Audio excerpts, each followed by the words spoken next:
See so many of you here. I am honored to facilitate this discussion about Ron's new publication. Before we start, I did want to give some reviews that I've read about the book already. First, from Jay McTighe, we know the co-author of Understanding by Design, and this is what he read about Ron's book. As of this writing, I have been a professional educator for 51 and a half years and a long advocate for the cultivation of thinking. Cultures of Thinking and Action is one of the finest books on this topic I have read. If you value a thoughtful education, you'll savor this book. Thank you, Jay. I'm going to read one more before we go on to Ron. And this is from Ron Berger, who, I don't know if you know his book, The Leaders of Their Own Learning. And this review, I just really summed up the power and impact that this new publication will make to educators. Internationally renowned leader of making thinking visible and teaching for understanding work, Ron Ritchhart begins his book by reminding us that there's no quick fix to promote thinking and understanding. We must cultivate school cultures that empower teachers and students to think and work deeply together.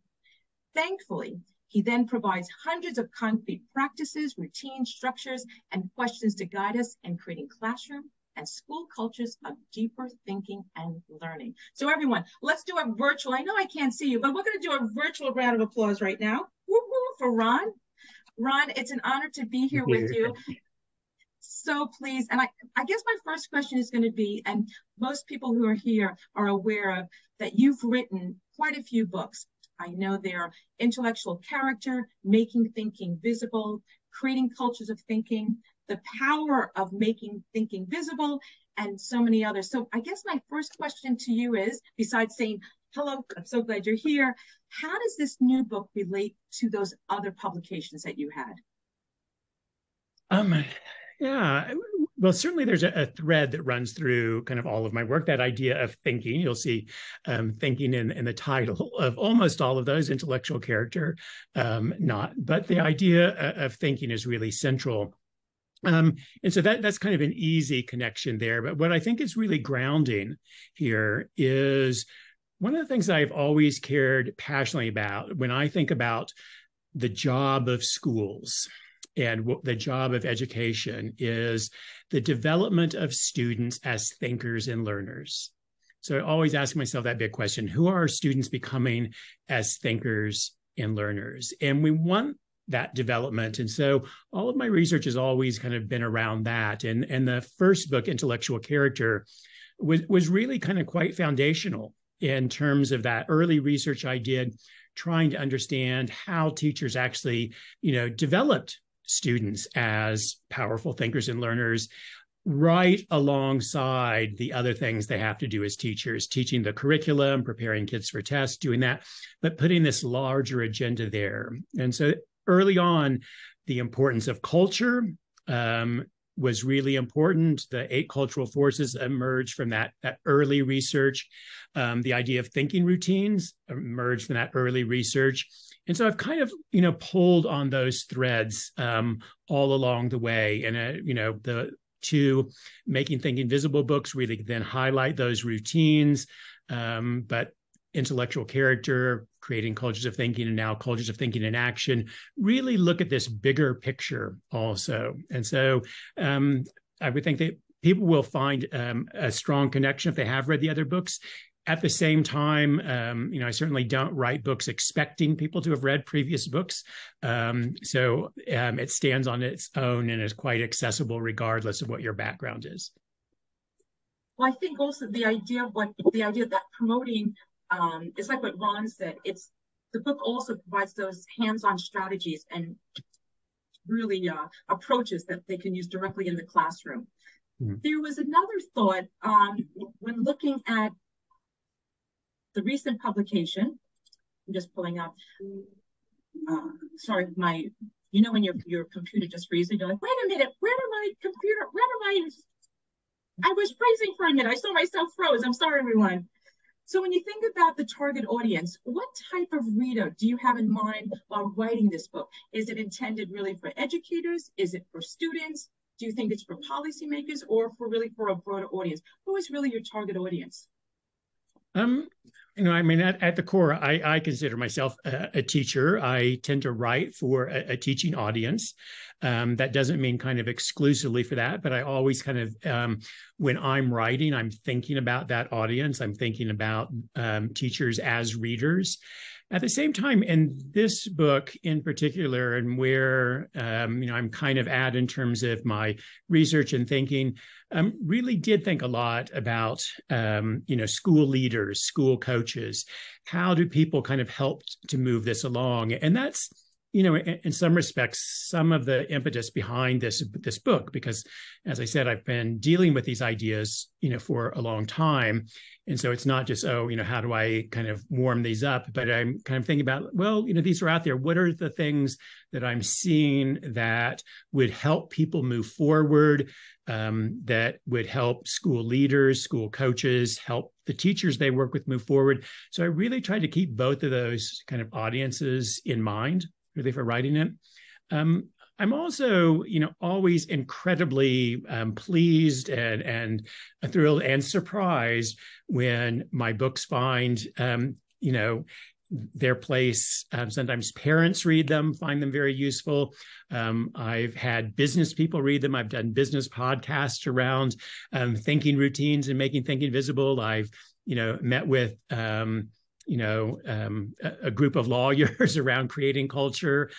So it's really, museum educators also around that. So that's incredibly gratifying when you realize that the ideas really resonate, beyond that. And I think that's one of the things that, lets me know that kind of what's there is really powerful, that it can reach that kind of a broad audience.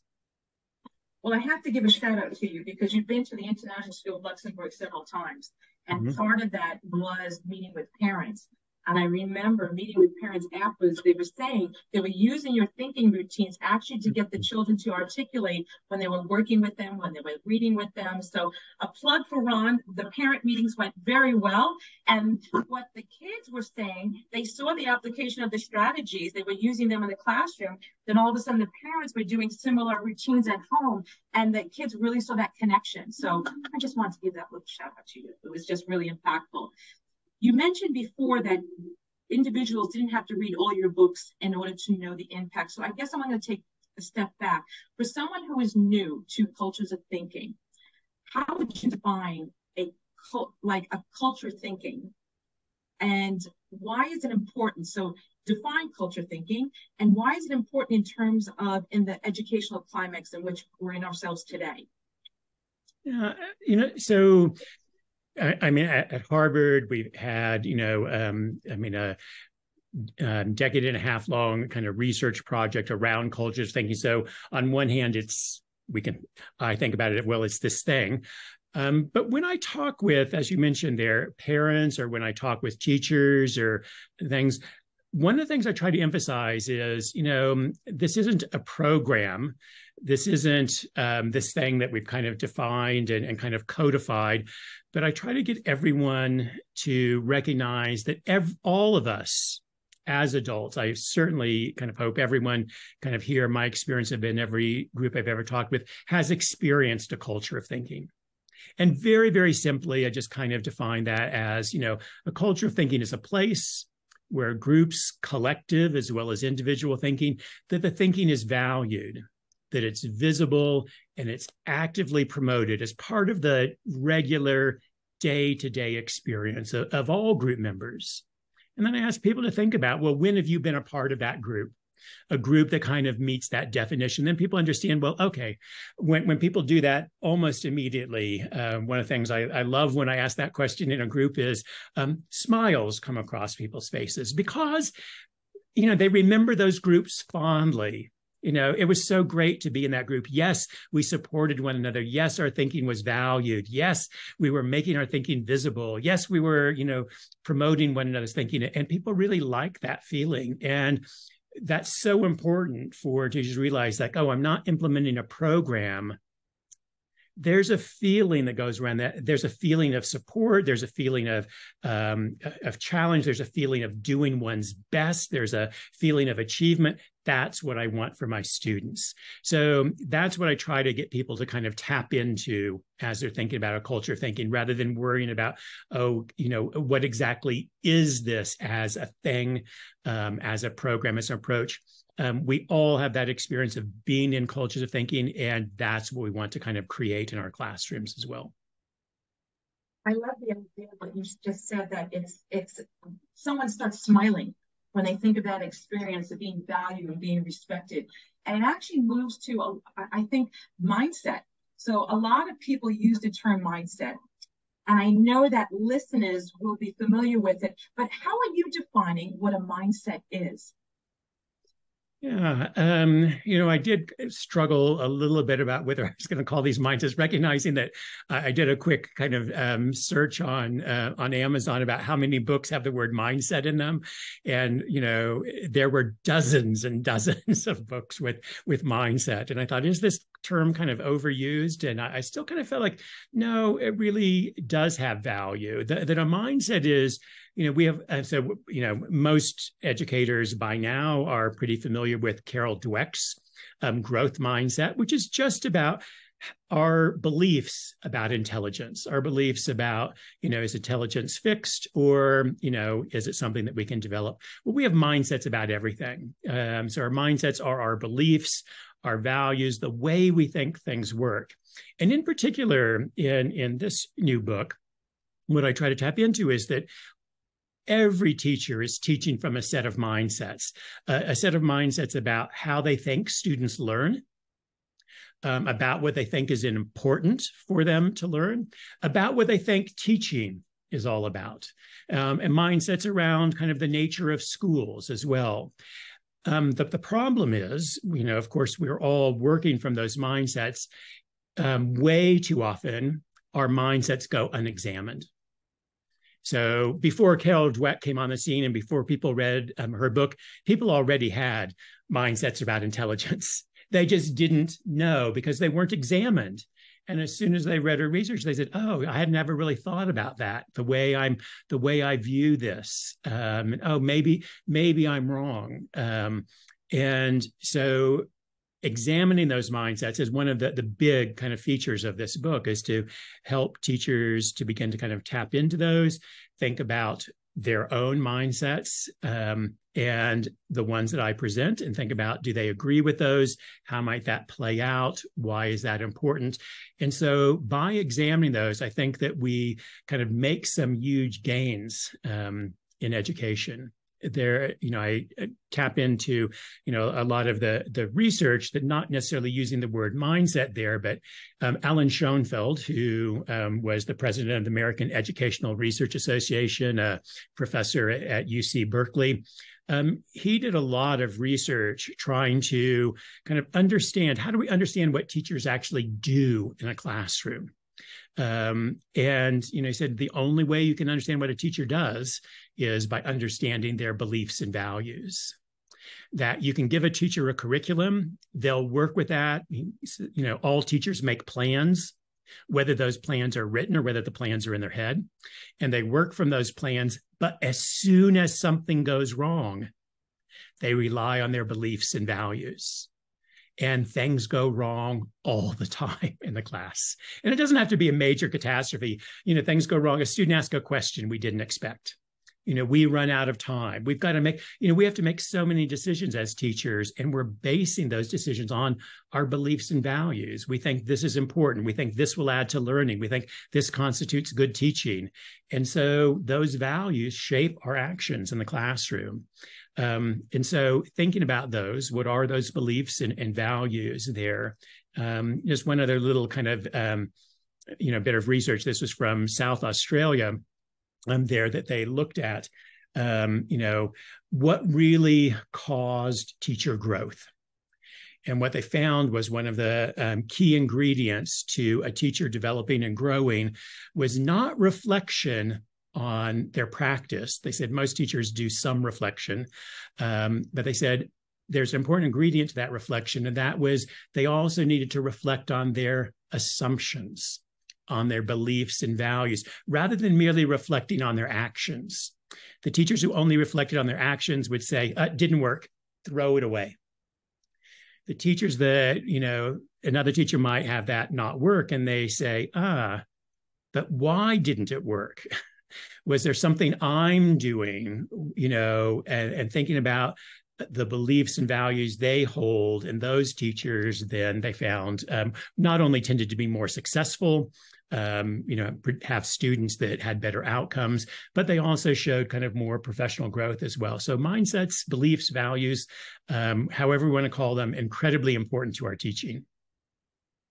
Well, Ron, I think you triggered some questions. So if you don't mind, I'm going to respond to a wonderful, there's a Q&A here. And I'm going to read one. It says, in what ways could teachers develop students' dispositions to think, for example, making meaning, when they have been entrenched with learning beliefs that learning is all about regurgitation? And is there a model answer to every learning task that they do? Why or why not? That's a big question. So I think there's like 4 components of that one. So I'm not sure where to begin on that question. So I guess they're looking at, is there a way to, students are entrenched with the idea of that knowledge you have to regurgitate. How do you get their dispositions to shift over? The answer to that question, actually, the answer is actually embedded in that question itself. So how did students come to believe that school is just about memorization, that it's all about the right answers, all about the quick right answers, that this is how you do? How did they come to believe that? They were enculturated in those beliefs. Those got reinforced. They went into classrooms. Teachers taught in that way. They built up, this is what school is. They built up their schema for school. This is what it means to be a good student. So everyone is enculturated into school in some way. So if we want them to be enculturated in a different way, we have to teach in a different way. We have to teach in a way that shows that this is what learning is about. This is what the values are. So we do, in fact, have to build that culture. So way back again on that book, Intellectual Character, the idea of enculturation, and that was a key part of my kind of research when I was a doctoral student at Harvard, was thinking about this development of dispositions, and they don't occur through direct teaching, that we have to leverage the culture. Yes, we have to, part of the cultural forces, we have to provide opportunities for that. We have to model the dispositions that we want our students to develop. We have to use a language that reinforces those. We have to think about what the environment is sending signals about. But the answer is through enculturation. Now, I always say that's the short answer. It's not necessarily the easy answer, but it is the short answer. And so that's one reason why it's so important, I think, for us to look at schools and think about and to take responsibility for that. For the most part, in most schools I've been in all around the world, when 3- and 4-year-olds and 5-year-olds come into that school, they don't have a lot of these perceptions about this is what it means to learn. So we have to kind of take responsibility. We were the ones that put them in their heads. Their parents at 3 and 4 and 5 didn't tell them, well, you're going to be memorizing a lot. You better get good. No, they sent them off. They sent them off, and we are responsible for those messages that we're sending to them. And so if we want to change, I say, if we want to kind of change the story that we're telling in school, then we, are responsible for that. We have to make some efforts to change the culture. I love the idea of just reflecting on what behaviors and what messages you're sending to the students. And lots of times educators, they have the pressure from the parents where they want their children to get into a certain school. They want that grade. I know there's a protocol being used. Like you go into a classroom and ask, what are you learning? Why are you learning it?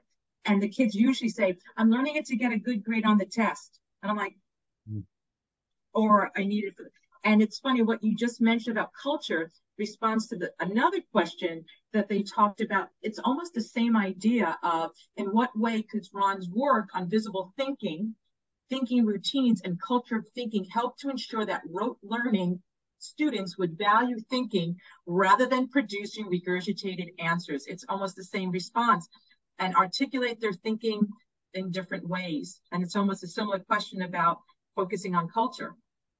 Yeah, and again, I would come back to is that we have to take a lot of responsibility for that rather than putting it all on the students. Certainly you are, if you teach, upper elementary, middle school, secondary, you do have students that come with a lot of things at that point. They come from they've already had, 6 years or more of school already, which has sent these kind of messages. So yes, teachers do have students like that.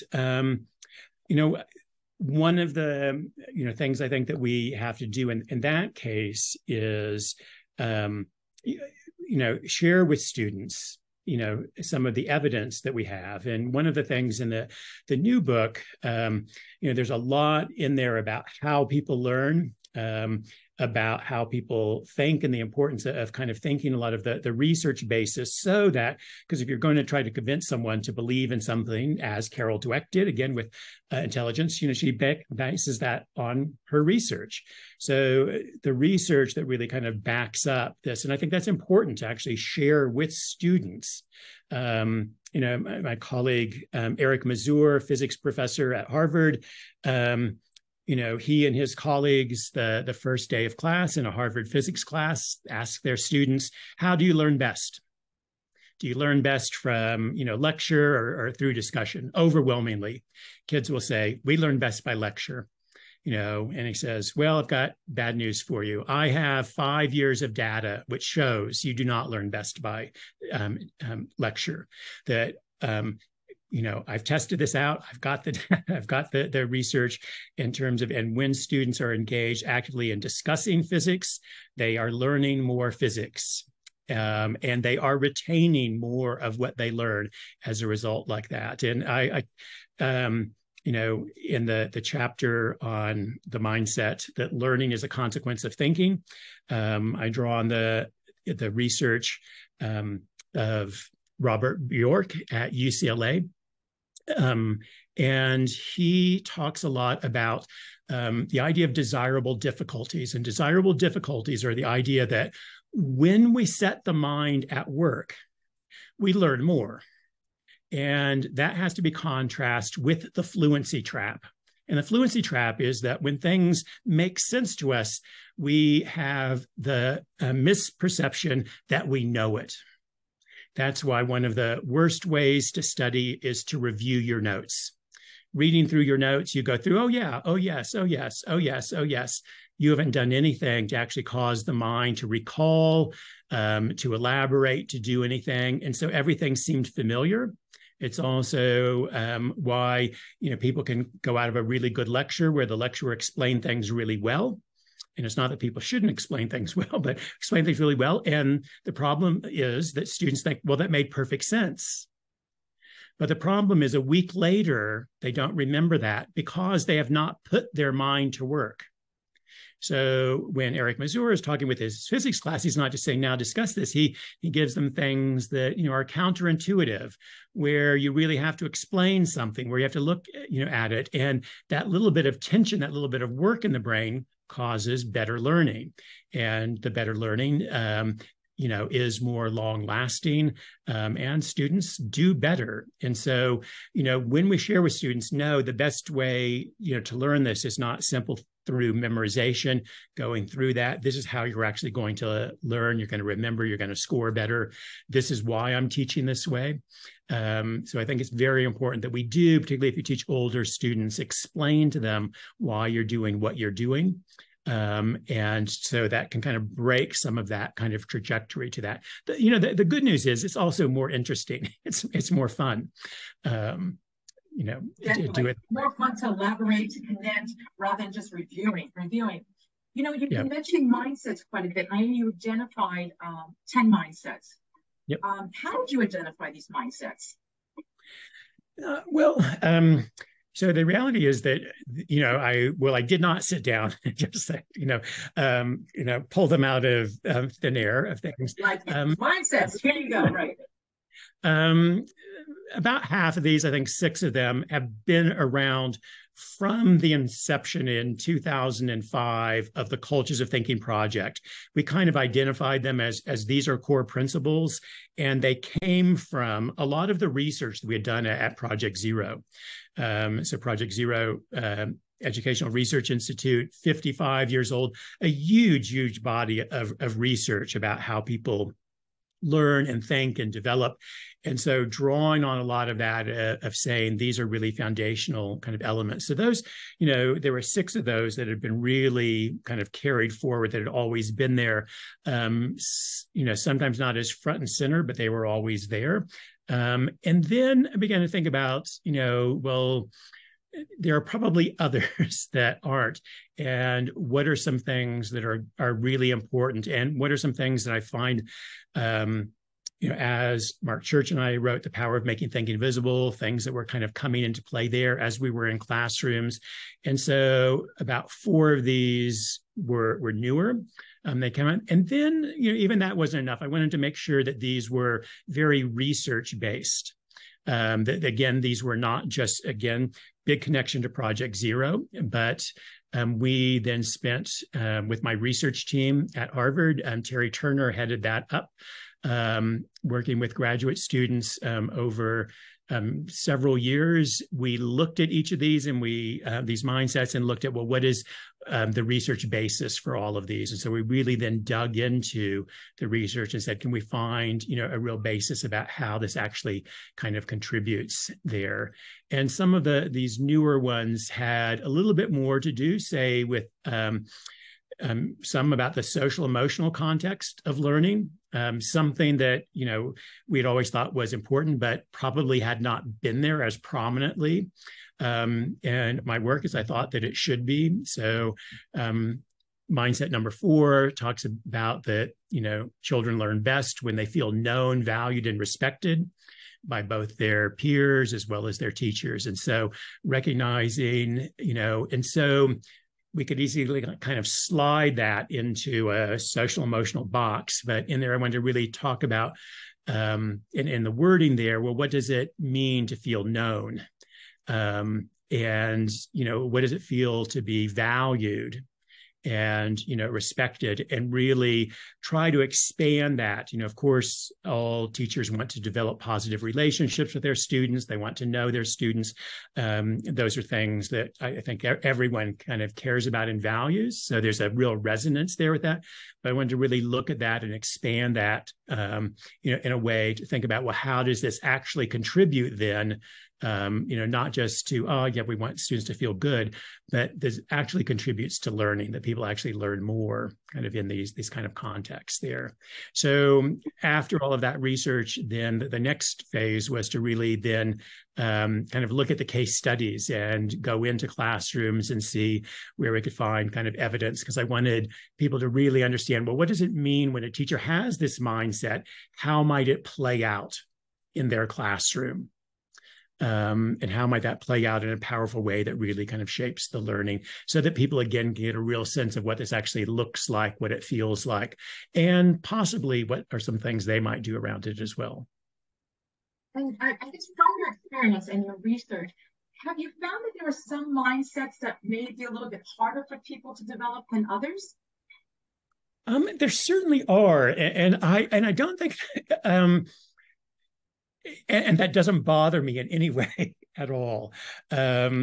So when I've been doing lots of sessions recently, I saw someone in our group here had recently been at Project Zero, so she would have experienced this. So when I, kind of introduce the mindsets to people, I engage them in lots of conversation, lots of little one-on-one conversations with folks around that, and I listen in. And there are some that people say, I don't know about this. And again, I don't say, like, not good teacher. I think, fine, that's great. That's great, because you should ask questions. You should not just accept something wholesale. But one that, really is incredibly central, again, to all of my work. So not surprising there, but it's one that I find a lot of teachers don't have, and that is learning as a consequence of thinking. So if you do not believe that learning is a consequence of thinking, it's hard to effectively use thinking routines, because you're going to use them as activities. You're going to be, oh, someone told me these are good things to do, so I'll kind of do them. But when you believe that learning is a consequence of thinking, then in the back of your mind as a teacher, the thing that, again, that idea that we're always making decisions as teachers, that we're in that spur of the moment, we're making those decisions. And so you're thinking about, but how do I get kids to think about this content rather than do it for them? Right. So if you think that, learning is about, showing them things and then students just copy what I showed them to do, a lot of your teaching will look like that. And then you'll think, I don't get this thinking routine stuff. I can't figure out how to use them. But when you honestly believe that learning is a consequence of thinking, then that's constantly in your agenda. How do I get my students to think? The other one that I would say is also, not always there and a little bit harder for people to grasp when they do ask questions about it. Again, very good thing is learning occurs at the point of challenge. And this, I think, is a real kind of tension that a lot of teachers have, again, in the climate in which we're teaching. And that tension is, as teachers, we want our students to be successful. We want them to complete the assignment. We want them to, feel relatively good about completing that assignment. And so when that becomes our goal, we then help them. We over scaffold, we rescue, we over support. And I find this a lot, when I'm, coaching teachers around using a thinking routine. I will often find a question comes up like, yeah, but I'm not sure that students are going to be able to do that. And so shouldn't we do this instead? And my reaction is, well, let's see.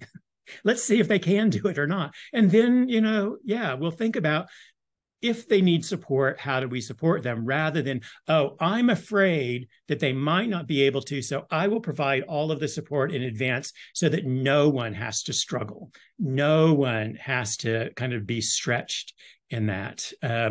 Another researcher, Jeffrey Chopin at UC Irvine, he looked at a study of this idea of what happens when teachers are working with challenging material, whether that be a challenging math problem, challenging science. And when teachers were overly concerned with students being successful, just getting it right and getting it done, and those teachers paid more attention to, do students have it right or not?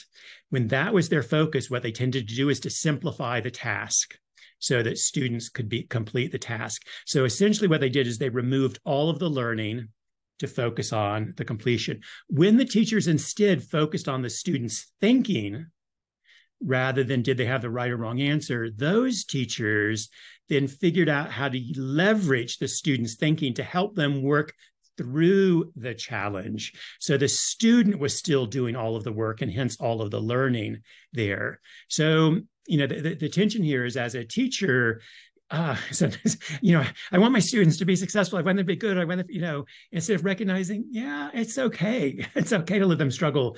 And again, that's something that we have to communicate.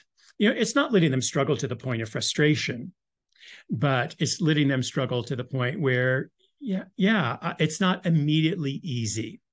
And so, people talk about productive struggle, and people talk about productive failure there. The word that I like to use most is stretch. We want to stretch students. Students need to get comfortable feeling that stretch, thinking about in this task and assignment, where's the stretch for them? If there's no stretch, if students aren't being challenged, chances are they actually are not learning anything. They're merely doing things they can already do. So that idea of learning occurs at the point of challenge is one that, our tendency to kind of over support stands in the way of that. So those are two that I often find a little bit more of a challenge for people. I love what you wrote. Leverage is thinking of the students. That's my biggest takeaway from what you just said. All right, everyone, I'm going to give you a challenge. While I'm preparing for the next question, give me a 6-word summary of what Ron said and how it resonates with you. But you can't put it in the chat until I say the count of 3. So everyone, think for a minute. That was so impactful in terms of how do we leverage? Are we over scaffolding? We want the best for our kids, but is actually doing more damage. So everyone, think of a 6-word summary that you would provide in the chat of how what Ron just said resonated with you. Now, I can't see you, so I can't say, give me a thumbs up when you're ready. So I can't see them. I'll make believe everyone's giving me a thumbs up. Everybody, on the count of 3, put your 6-word summary in the chat. 1, 2, 3, go. Let's see what you have said. These. Yeah, I love this, Laura. Not 6 words. Yes, 6 words. We're going to make it. We're constraining you. Yes, we are. Sorry, Laura. But you know, 6 don't words. think for your students is pretty good. You know, that's only 5 words, Laura. So don't think for your students. We still love Laura. We'll let her. Yeah. What do we have? Learning is a consequence of thinking. Beautiful. Don't lose the stretch in the struggle. Thanks so. I'm not sure about thanks so. Don't lose the stretch. Consequence. And what else do we have? Design learning is embrace a challenge. So now I'm going to ask you the opposite question. Ron, what mindsets you think teachers really, they embraced and you feel have quite a good understanding of?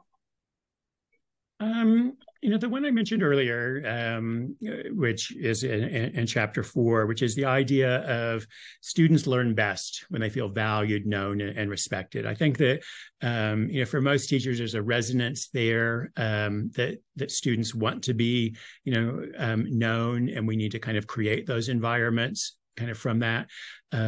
So I think that's an easy one for people to kind of tap into, and people have lots of resources around that. Again, what I try to do is try to expand that universe in that same kind of pocket for people to maybe think about some things that they aren't doing that they can kind of push forward with as well. I'm actually going to move on to the book, and in the title, I'm intrigued because the title says Inaction. And that sounds like you want people to move more than just read. You want a mindset. You want more than just reading the book. You want action, actionable inaction. What do you mean by that? With inaction in your title now? You know, I mean, it was a working title for a very long time, drawing on several things. So one.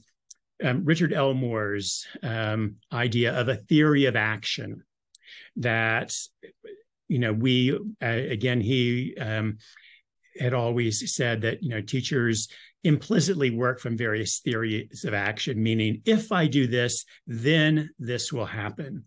And so building a theory of action. So if I challenge students, or if I make thinking central in my classroom, then students will come to appreciate thinking, students will come to this. So that idea of tying our beliefs and our values into actions and outcomes. And so that theory of action was always there to begin with.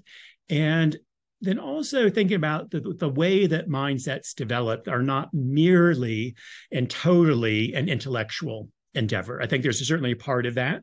So when we kind of read the arguments, when we see the basis for that can go a long way, but we also need to see it for ourselves. And so wanting people to actually take actions around these mindsets so that they could see and learn what was happening in their own classrooms. And I really kind of set the book up around each of these mindsets so that people could think about taking action around them.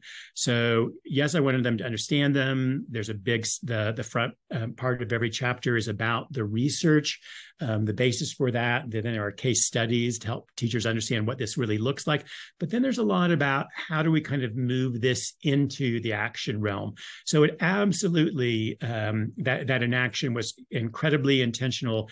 And although I don't kind of consider the book a handbook, a workbook, a step-by-step guide. This is what you do at the beginning. This is what you do. This really tried to give people guidance that could actually kind of move them forward. And having done workshops with chapter around the book before it was out, as we were developing it, we really set that up for teachers to really explore some of these mindsets, make some plans, take some action. Then we came back with them 6 months later after doing a live 1.5 days with them, then doing a half day with them in which teachers shared their actions. And what was so gratifying about that was not only, oh, here's what I did, but people were already thinking, and here's what I do next. and here's what I'm learning. And so that idea that, action has kind of a propelling force to it. And so I wanted to get that movement really started. Well, I love the idea. So everyone out there, to get it more than just reading the book, get a book study in your school and start thinking about how do you make these mindsets more applicable in your connection. And Ron, one thing that I respect, I think you're one of the best I've seen within international education, and even throughout this webinar right now, is the amount of research. The way you're able to get the research and make it applicable. And in this book, you have quite a bit of research. Can you tell me a little bit about what research you did for specifically this book?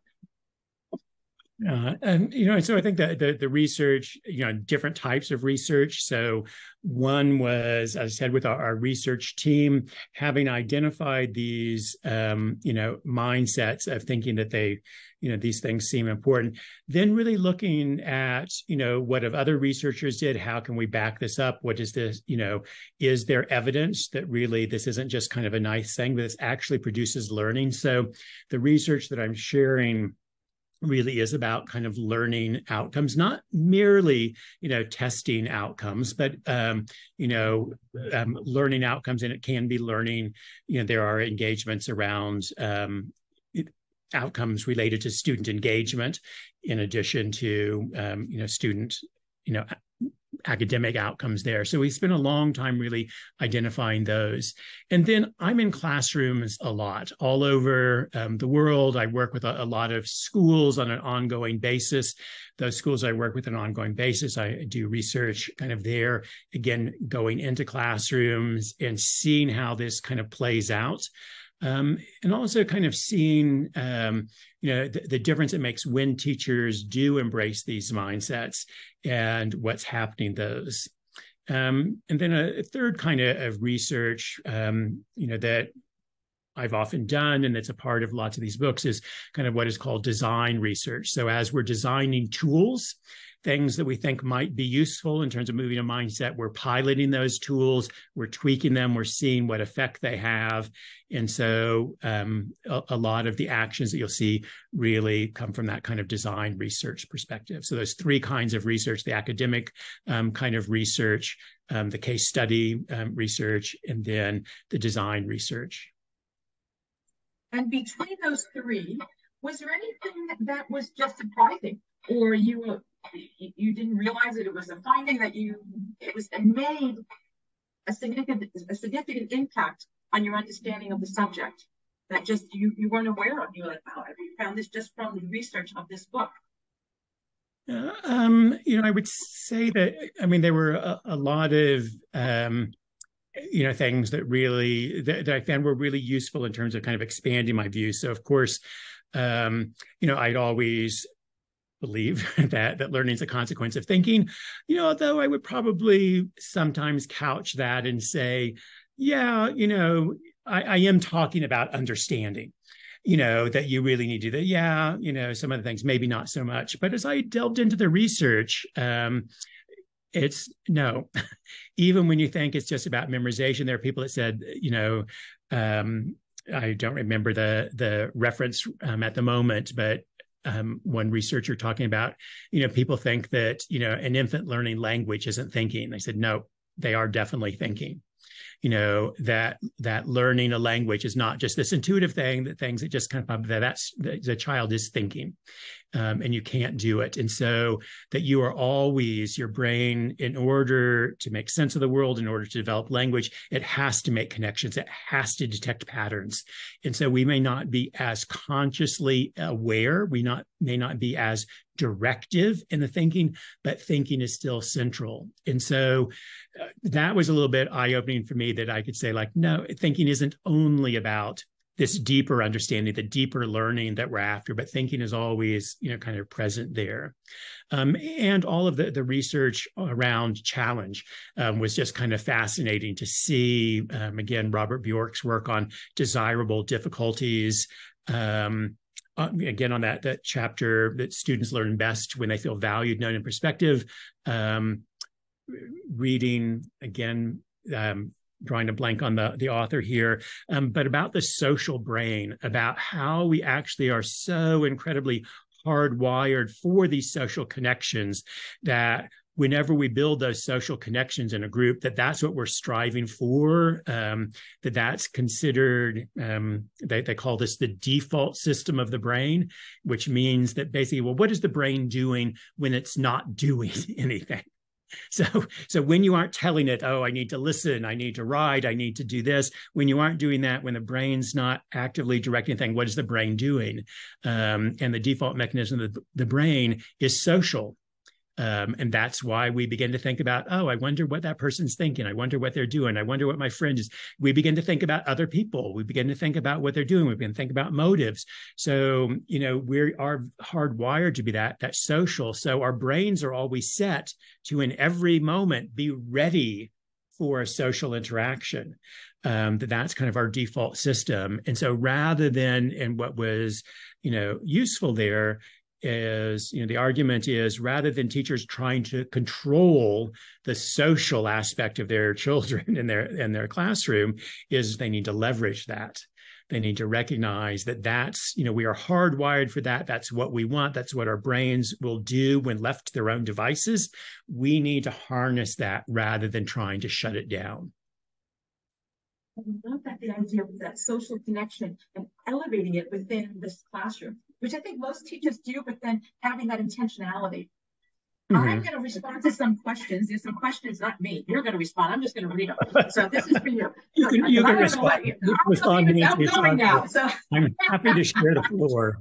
I'll just leave everything for you. So one was, what are tips to help some parents accept the value of stretch, as this is not always supported?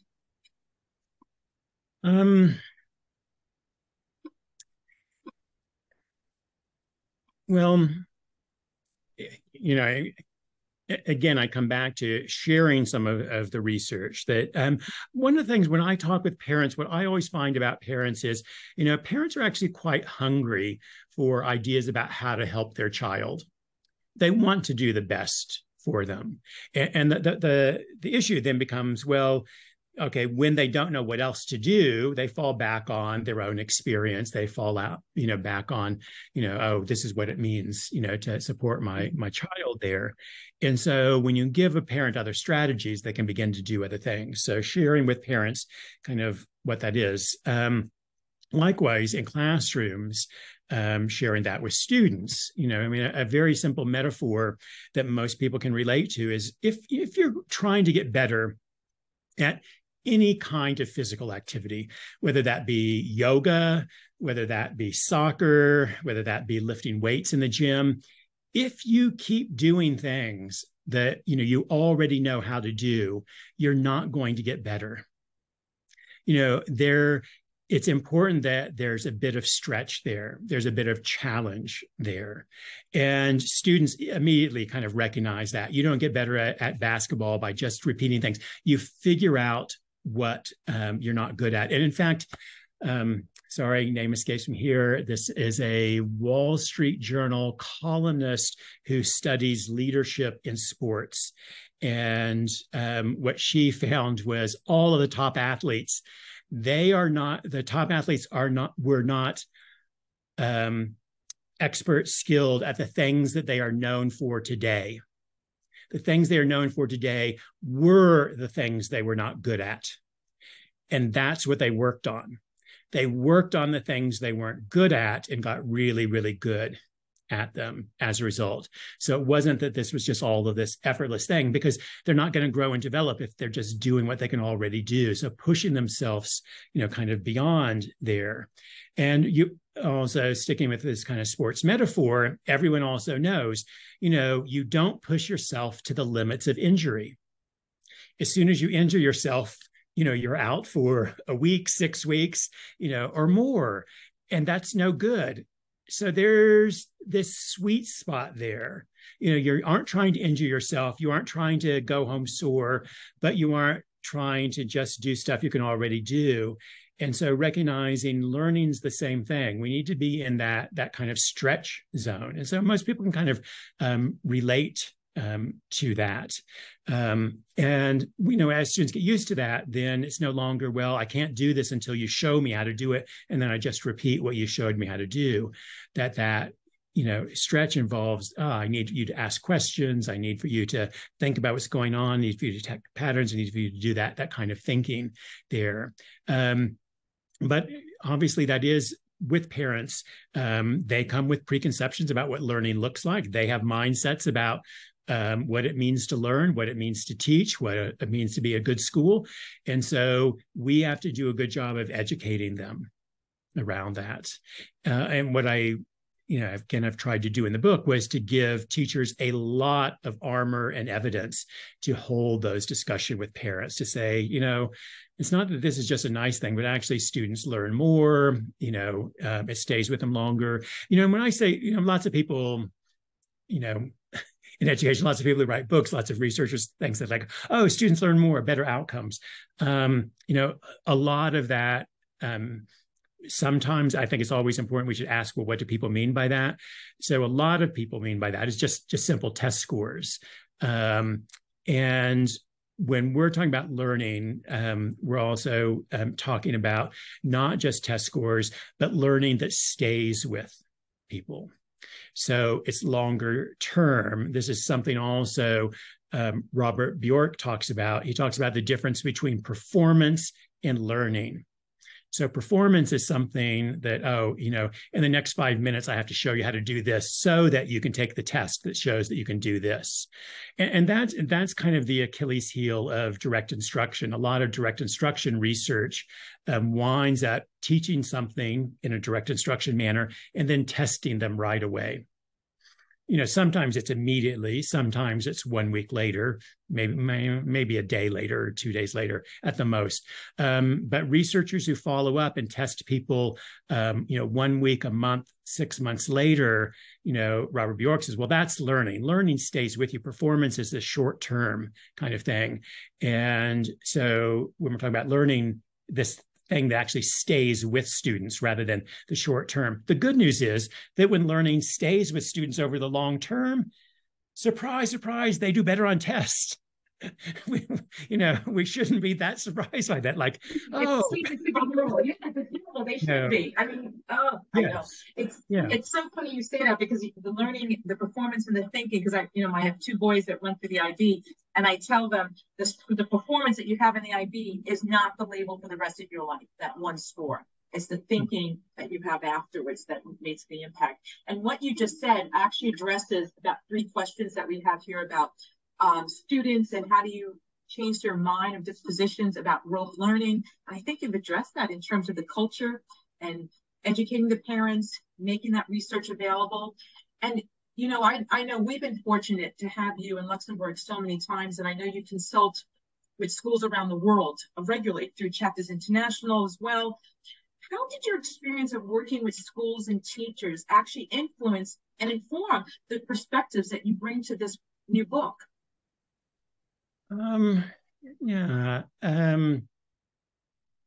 Well, a couple of things were kind of real eye-openers for me, or that idea of the penny dropped and I really began to kind of question things. And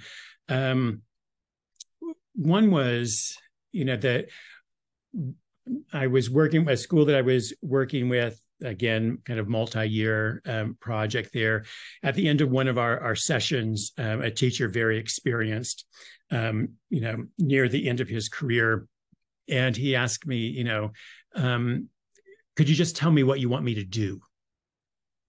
And I kind of recognized at that point that, okay, we're doing we were examining students' thinking, we were looking at this, and he was just looking for stuff to do. And all of his experience of professional learning was that you go to things and they tell you some new stuff to do. Here's the new stuff to do. Here's the new curriculum. Here's the new format. Here's the new planner. Here's the new instructional method. Here's the stuff to do. And he kept looking for that, and we kept kind of examining, what was happening in classrooms. And so kind of recognize that idea, like, okay, so he's viewing his mindset about what professional learning is completely different. And that also, connects a little bit to kind of that earlier question about, well, how do we get kids there?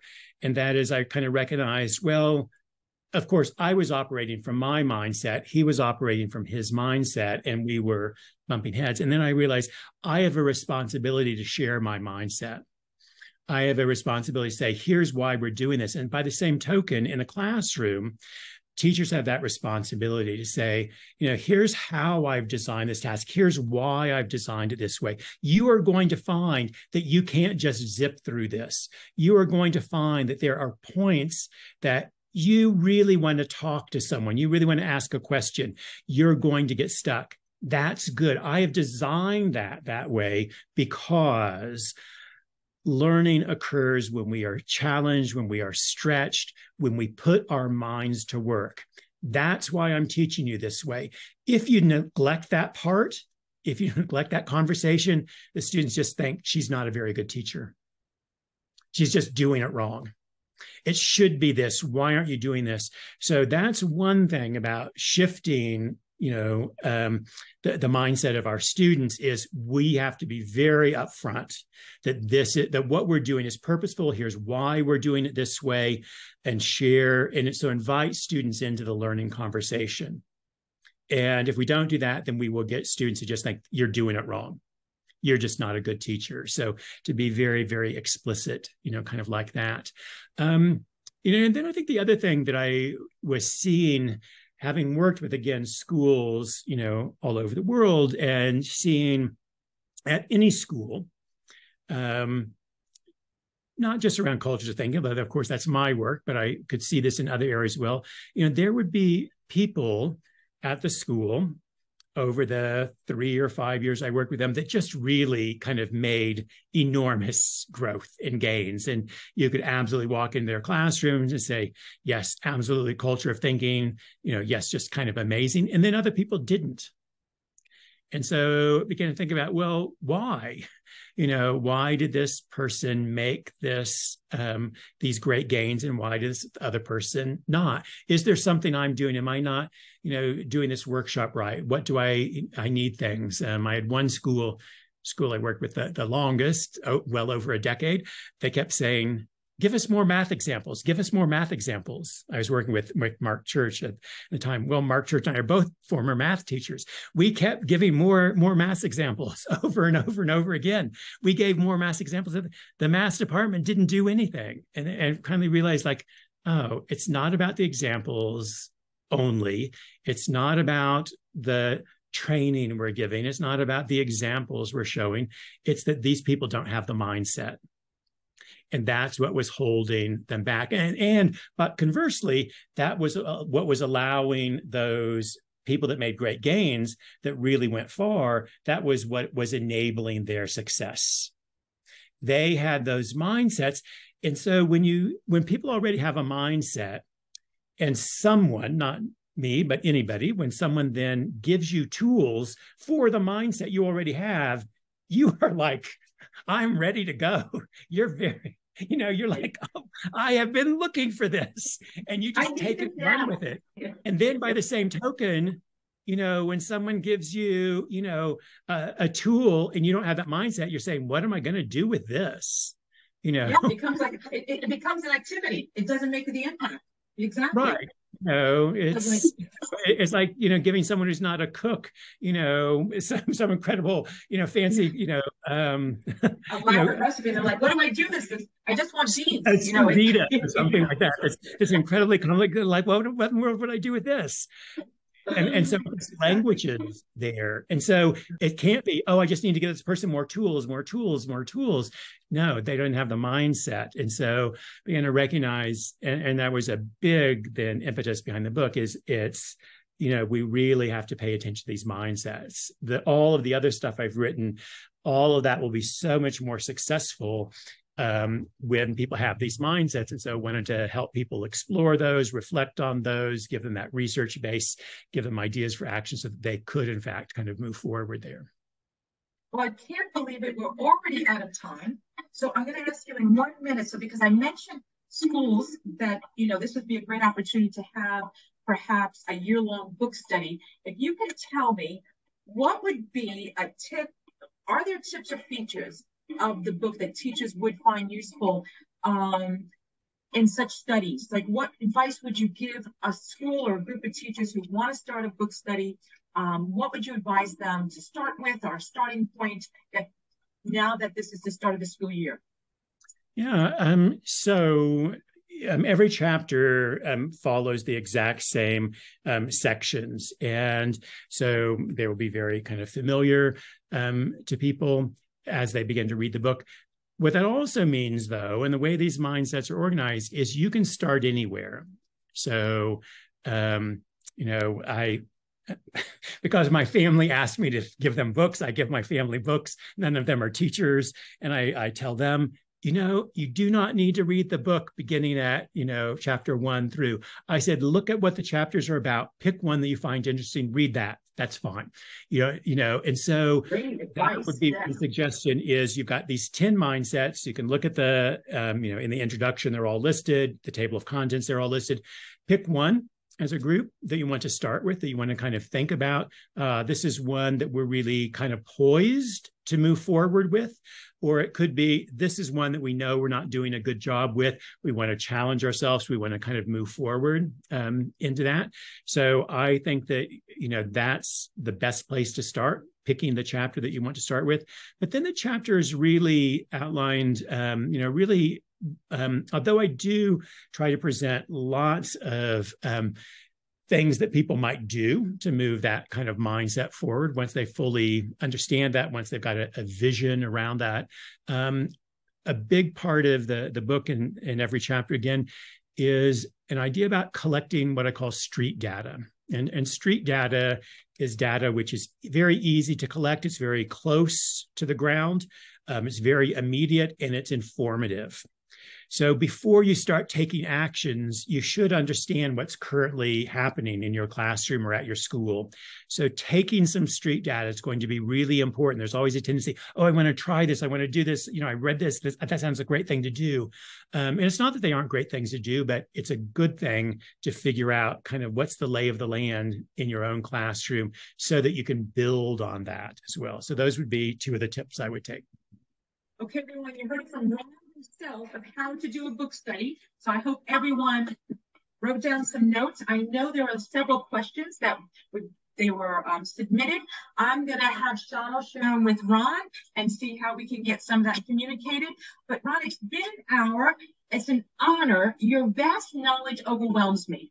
Your research, and also how you make it so applicable to what we're doing in the classroom. So thank you so much. Everybody in the chat, you have to write what impact this made. No, I'm going to make it further. What actionable will you take next week because of this workshop, this session? And first of all, one of them has to be, you have to buy the book. Well, I can say that, Ron. I can say that. You can't. I can. So everybody, I want an actionable. What are you going to do after this workshop besides maybe going to bed or getting breakfast? What will you do in terms of your own professional learning? Suggest a book club. Thank you. Not removing challenges from tasks. Wonderful. Keep on telling me actionables. Ron, Shawna, again, thank you for this opportunity. Ron and Shawna, any other words? I know we're a little bit past time and people are still adding their actionables, which is fabulous. So thank you. I'll give it back to Shawna for the closure. Thank you so much, Nancy. And thank you, Ron. I know this is not champagne, as you know, I don't drink, but a toast to you for a great, great success and a great book ahead. And thank you, Nancy. Thank you, Ron. I know it's time for you to go to bed, but Nancy, thank you. And thank you all, everybody who's here for your Sunday contribution or Saturday night as well. Great. So thank you, everyone. Yeah, thank you. Thank you, Ron. Thank you, Nancy. Wonderful. And thank you, Shawna, for dating us. Fabulous. My pleasure. And Shana, I was writing to people that it's recorded and it'll be posted on your Chapters International YouTube channel. First thing tomorrow morning, because today's Sunday, my staff's not there. So first thing tomorrow morning, it'll be posted on the YouTube channel. Wonderful. And have a great Sunday.